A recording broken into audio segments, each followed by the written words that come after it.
احمد سورہ الکہف اٹھائیں۔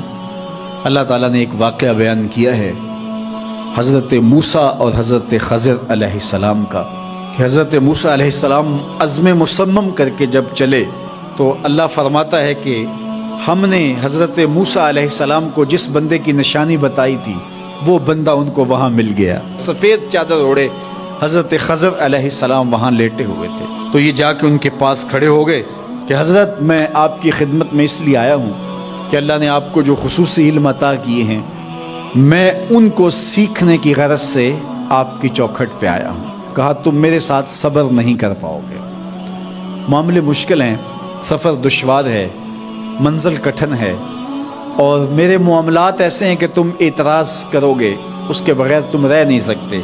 حضرت موسیٰ علیہ السلام نے کہا اگر اللہ نے چاہا تو آپ دیکھیں گے میں صبر کروں گا اور آپ کے کسی حکم کی کسی کام کی میں نافرمانی نہیں کروں گا، کسی کام کا انکار نہیں کروں گا۔ کہا کہ اچھا شرط یہ ہے کہ جو میں کروں اس پر تم اعتراض نہیں کرو گے، سوال نہیں کرو گے، یہاں تک کہ میں خود ہی نہ بتاؤں۔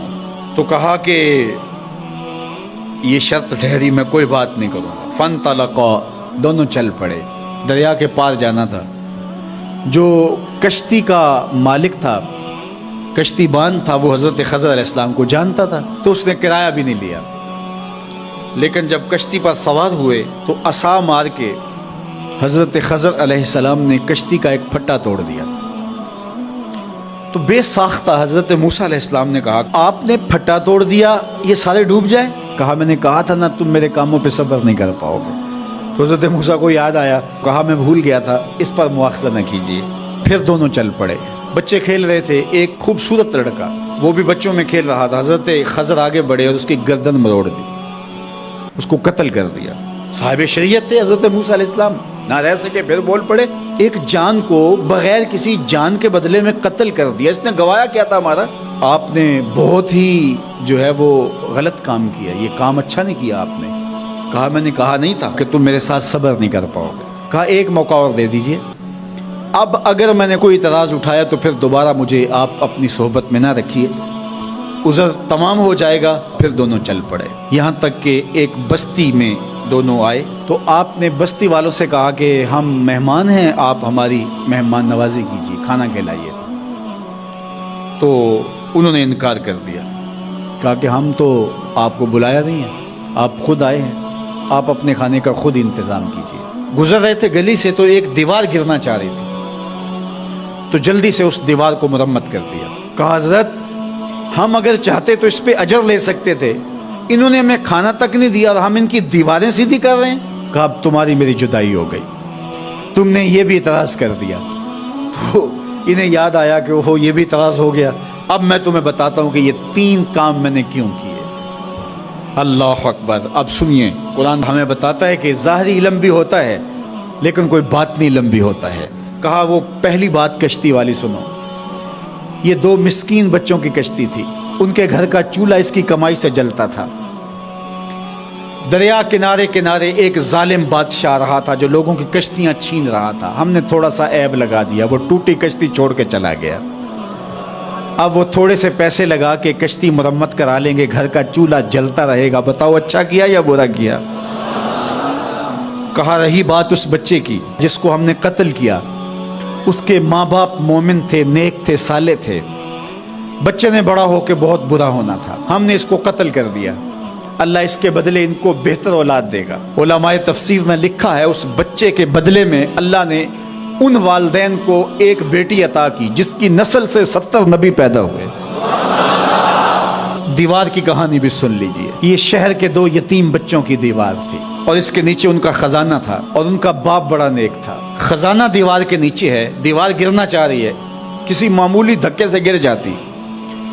2 ہی صورتیں تھیں، یا وہ بچے خود اپنا خزانہ اٹھا لیتے یا لوگ اٹھا کے لے جاتے۔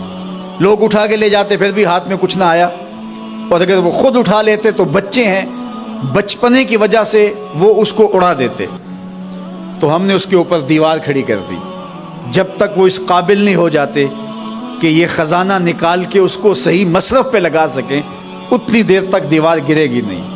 اللہ اکبر۔ وہ کسی وجہ سے دیوار قائم رہے گی، اور جب وہ اس عمر کو پہنچ جائیں گے جس عمر میں وہ اس خزانے کو سنبھال سکیں گے تو پھر دیوار خود بخود گر جائے گی اور یہ خزانہ نکال کر کے اپنے کام پہ لے آئیں گے۔ میں جب پہلی مرتبہ اس کو جو ہے وہ غور کے ساتھ تلاوت کیا تو مجھے یہ لگا کہ اس کا انطباق پاکستان کے حالات پہ بھی ہو سکتا ہے، اس لیے کہ یہ بھی یتیموں کا سرمایہ ہے۔ کتنے یتیم روتے بلکتے رہ گئے اور ان کے سر سے جو ہے وہ سائے اٹھ گئے اس وطن کے لیے، لیکن میرے مالک نے اس ملک کے خزانوں پر گہرے پہاڑ اور بڑی بڑی دیواریں کھڑی کر دی ہیں۔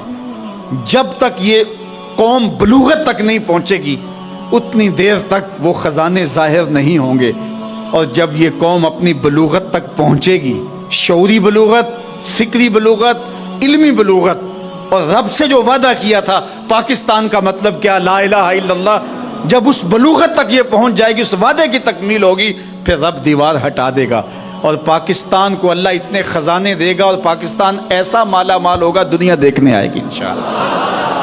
اس لیے رب نے دیواریں بنا کے رکھی۔ تمہارا باپ معین الدین چشتی بڑا نیک تھا، تمہارا باپ داتا گنج بخش علی حجویری بڑا نیک تھا، تمہارا باپ حضرت مجدد الف ثانی بڑا نیک تھا، ان کی وجہ سے میں دیواریں کھڑی کر رہا ہوں اور مضبوط حصار لگا رہا ہوں تمہارے خزانوں پر، اور وہ وقت آئے گا جب تم بلوغت کی عمر کو پہنچو گے، دیواریں ہٹ جائے گی اور تمہارا وطن زمانے پہ مہکتے پھول کی طرح اور چمکتے ستاروں کی طرح اور روشن آفتاب کی طرح چمکتا اور مہکتا دکھائی دے گا، اور زمانہ پاکستان دیکھنے آئے گا، پاکستان دنیا کی قیادت کرے گا انشاءاللہ۔ تو کہا یہ تعویل ہے ان باتوں کی جو باتیں میرے رب نے مجھے بتائی، اور یہ میں نے اپنی مرضی سے نہیں کہی، اور جو میں نے کیا اپنی مرضی سے نہیں کیا۔